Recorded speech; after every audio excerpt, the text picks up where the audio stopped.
सीख, प्रकृति की सीख। ध्यान से ध्यान देंगे। देखें, पहली पंक्ति है फूलों से नित हंसना सीखो, भौरों से नित गाना।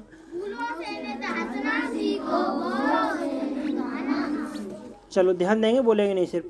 फल की लदी डालियों से नित सीखो, शीश झुकाना। तो इस पाठ के अंतर्गत कवि बताता है हमें फूलों से हमें क्या शिक्षा मिलती है। फूलों से नित हंसना सीखो। फूल कैसे हैं? हमेशा मुस्कुराते रहते हैं। देखा होगा कोई सुबह के टाइम में जब हम फूलों को देखते हैं तो मुस्कुराते रहते हैं, कितने अच्छे लगते हैं फूल, है ना। और कोई भी व्यक्ति है जो मुस्कुराता है वो अच्छा लगता है, या फिर जो उदास रहता है वो अच्छा लगता है? जो मुस्कुराता है वो अच्छा लगता है। उसी तरह से फूल हमेशा कैसे रहते हैं? मुस्कुराते हुए। तो फूलों से नित हंसना सीखो। जैसे फूल हंसते हैं उसी तरह से हमेशा हंसते रहना चाहिए। भौरों से नित गाना। भंवरा देखा है कैसा रंग का होता है?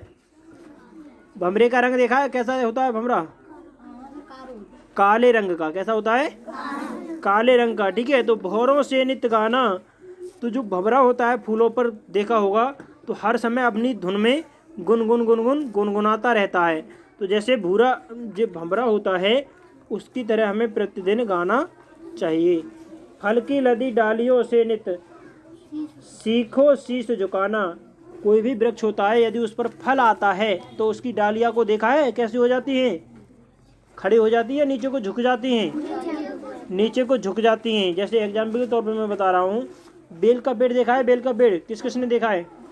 सबने देखा है। चलो हाथ नीचे कर लो। बेल का पेड़ देखा है। तो बेल का जो पेड़ होता है जब उस पर फल आते हैं, फल आने से पहले जो उसकी टहनियाँ होती हैं बिल्कुल खड़ी हुई होती हैं।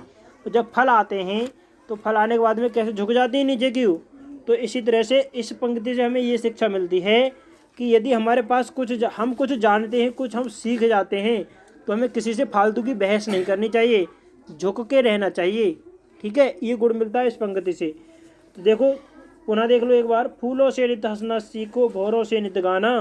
फल की लदी डालियों से नित सीखो, शीश झुकाना। आगे देखते हैं, दूसरी पंक्ति है। सीख हवा के झोंकों से लो, कोमल कोमल बहना। दूध तथा पानी से सीखो, मेल जोल से रहना। ये पंक्ति कहती है, सीख हवा के झोंकों से लो, कोमल कोमल बहना। हवा के जो झोंके होते हैं, गर्मी पड़ती है तो ठंडी ठंडी हवा के झोंके आते हैं, कितने अच्छे लगते हैं ना। तो जैसे ये कोमल कोमल हवा के झोंके चलते हैं उसी तरह से हमें चलते रहना चाहिए। दूध तथा पानी से सीखो, मेल जोल से रहना। दूध और पानी से हमें क्या शिक्षा मिलती है? देखा होगा, अगर दूध में एक बाल्टी दूध है उसमें एक बाल्टी पानी डाल दो तो दूध में पानी की पहचान कर सकते हो? नहीं कर सकते हो, है ना। चाहे 2 बाल्टी पानी डाल दो उसमें, फिर भी दूध की पानी की पहचान नहीं कर सकते। उसमें से छाड़ नहीं सकते कि ये इतना पानी है, इतना दूध है ना। अनुमान नहीं लगा सकते कि इतना पानी है, इतना दूध है। तो हमें मेल जोल से एक दूसरे से मित्रता, दोस्ती कैसी होनी चाहिए? दूध और पानी की तरह, है ना। बताओ दूध और पानी की दोस्ती क्या है? देखो, दूध होता है ना, वो पानी को अपने, जब कोई दूधिया होता है वो दूध को लेता है किसी से, है ना, और उसमें से एक बाल्टी पानी डाल दिया तो सबसे पहले पानी ने कहा उससे, दूध से, कि तुमने कितना अच्छा किया कि मुझे अपना जैसा बना लिया। कितना भी गंदा पानी डाल दो लेकिन दूध अपने जैसा बना लेता है। तो इसका अर्थ क्या होता है? जो बुरा मित्र होता है किसी का और उसकी दोस्ती अगर किसी अच्छे व्यक्ति से हो जाए तो वो भी अच्छे व्यक्ति की तरह बन जाता है। कौन?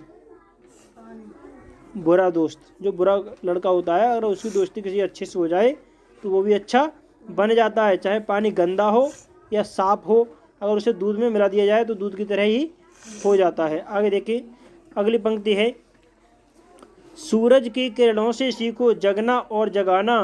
लता और पेड़ों से सीखो, सबको गले लगाना।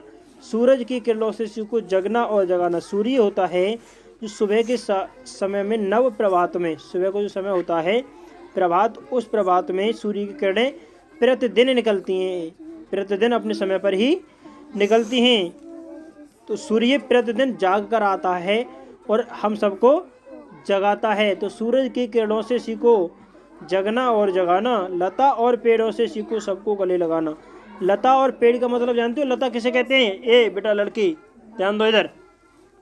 लता किसे कहते हैं जानते हो? पीछे गजेंद्र सिंह, लता किसे कहते हैं? लता नहीं जानते हो? समझ लो। लता कहते हैं जो पेड़ पर चढ़ जाती है। देखा होगा ना, जैसे वेल होती है, बेल किसी तरह की बेल होती है। एग्जाम्पल के तौर पर मैं बता रहा हूँ, बनतुरैया की बेल किस किसने देखी है?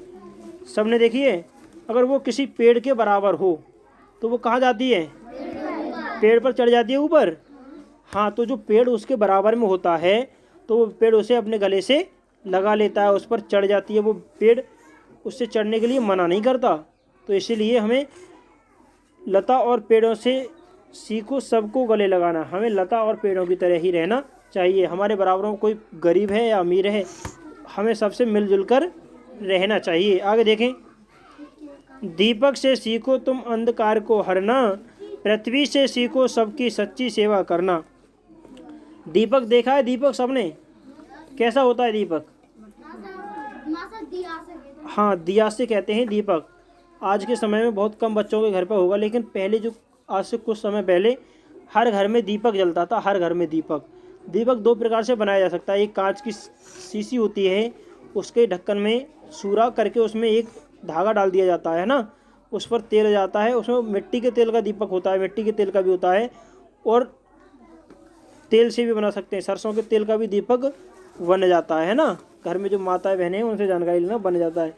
सरसों के तेल का दीपक देखा है? किस किसने देखा है? हाँ, बन जाता है। ठीक है, तो क्या है, दीपक से सीखो तुम अंधकार को हरना। जो दीपक होता है, अरे अगर कोई अंधेरा कोई कमरा है, कमरे में अंधकार है, तो उस कमरे में अगर एक दीपक जला दिया जाए तो एक दीपक उस अंधकार को ख़त्म करने के लिए ही पर्याप्त है। अगर किसी स्थान पर, इसी तरह से हमें इससे ये शिक्षा मिलती है कि किसी स्थान पर कोई अशिक्षित व्यक्ति है, नासमझ लोग हैं, वहाँ जाकर हमें अपने ज्ञान का प्रसार करना चाहिए, है ना। तो क्या है, वहाँ हम किसका काम करेंगे बताएं? वहाँ हम दीपक का काम करेंगे। और जो लोग हैं अशिक्षित रह रहे हैं वो क्या हैं? अंधकार में फंसे हुए हैं। तो दीपक से सीखो तुम अंधकार को हरना। एक दीपक होता है, वो पूरे कमरे को, अंधकार को हर लेता है। आगे देखें, पृथ्वी से